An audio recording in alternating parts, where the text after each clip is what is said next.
Magandang araw po sa inyo lahat. Sino ba talaga ang hindi corrupt? You tell me. Bakit nga ba ganito yan? Marami nagsasabi mahirap na raw matanggal ang corruption dito sa sistema natin kasi nagsimula pa yan noon pa mula na nagkaroon tayo ng sarili nating government. Nasa istorya yan nung pampanahon ni Manuel L. Quezon during the Commonwealth period nung naging Pangulo siya noong 1935 na nagkaroon ng malaking iskandalo kaagad diyan sa government na na-publish sa Amerika during that time. Yun ang involvement ng mga tao na malapit sa kanya, yung isang ng assembly noong 1939 inaresto dahil sa pagdadaya niya sa paggawa ng batas para malugi. Ang nangyari, nalugi ang gobyerno pero kumita siya.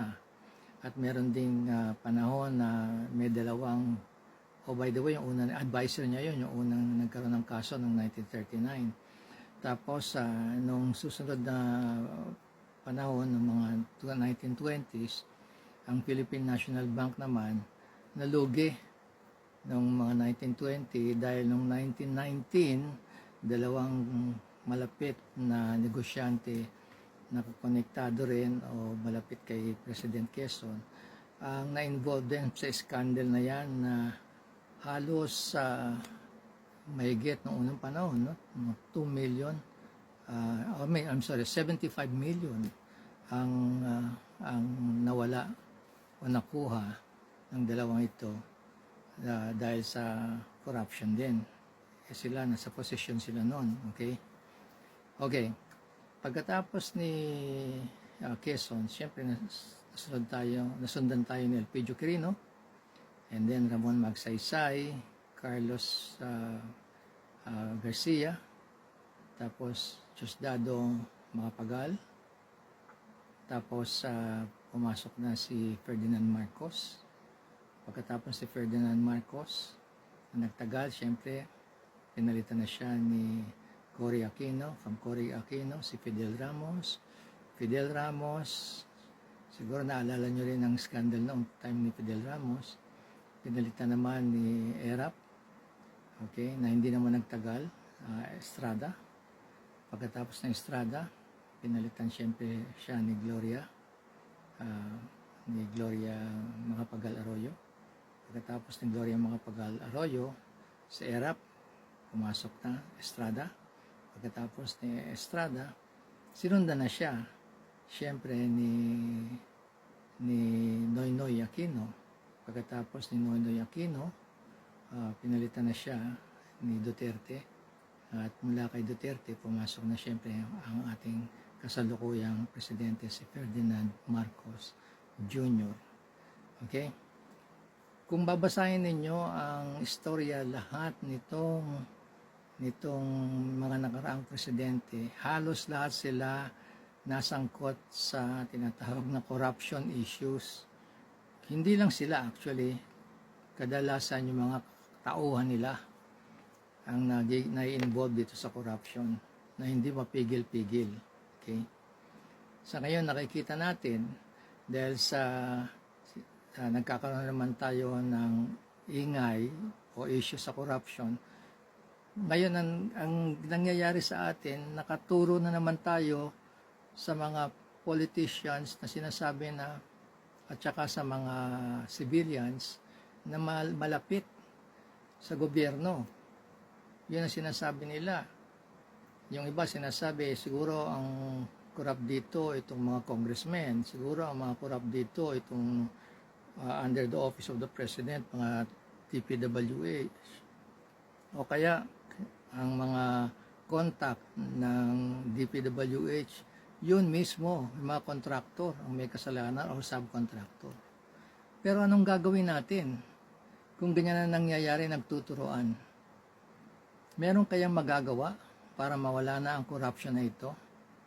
Kasi sa corruption, madali nating malaman, meron tayong mga batas. Lahat ng batas nandyan na para labanan lahat ng klase ng corruption. Nandyan ng batas sa accountability, transparency, may mga batas na sinasabi na pag naging elected official ka, Kailangan ibigay mo sa gobyerno ang yaman mo. Meron tayong batas sa mga unexplained wealth. Kumpleto na tayo sa mga batas.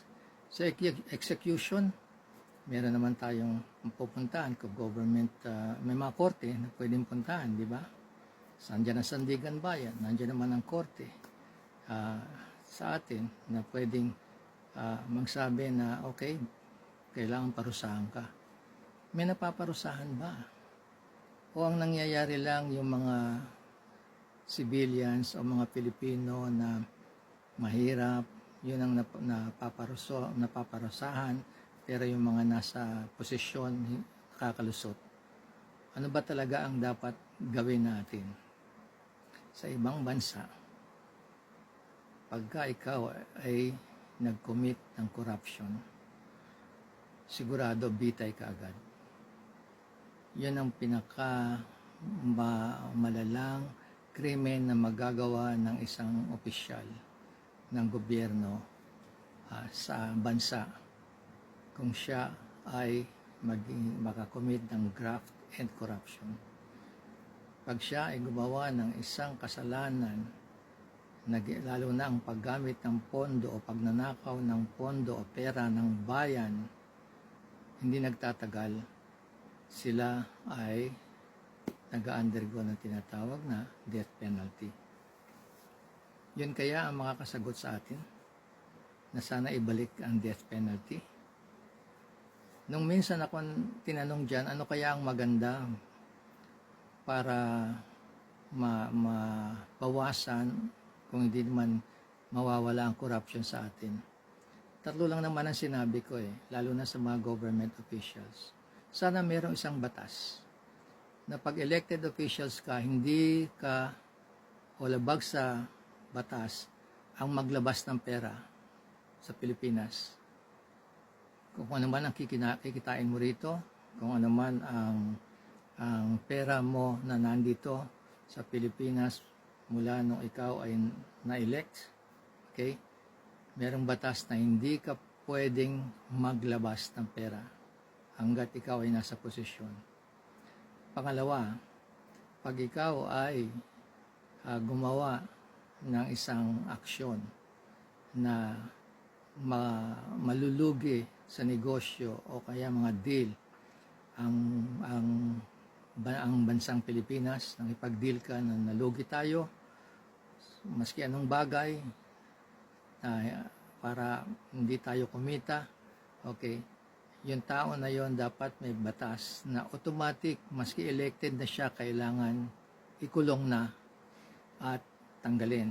At pangatlo, kung sino man ang magnakaw sa pera ng bayan mula sa pinakamababang posisyon, mula sa mayor, governor, hanggang umabot sa posisyon ng presidency, bitay ang gagawin. Hindi ko alam kung yun ang magiging solusyon, pero baka sakali, yan ang makakapagbigay sa atin ng pag-asa na yung mga garapal, na mga civilians, o kaya mga nasa posisyon, sila ay mag-iisip muna bago sila gumawa ng paraan para makuha nila ang kaban ng bayan. Yun lang. Kasi ang mga civilians nagiging biktima ng mga ugali ng mga elected officials at saka yung mga tao na nasa posisyon na malapit sa gobyerno. Yun ang nakikita ko. Maaaring nagkakamali ako, pasensya na, pero sa tingin ko lang kailangan may konti tayong pag-asa. Okay, maraming salamat po. God bless the Philippines. God bless the Filipinos.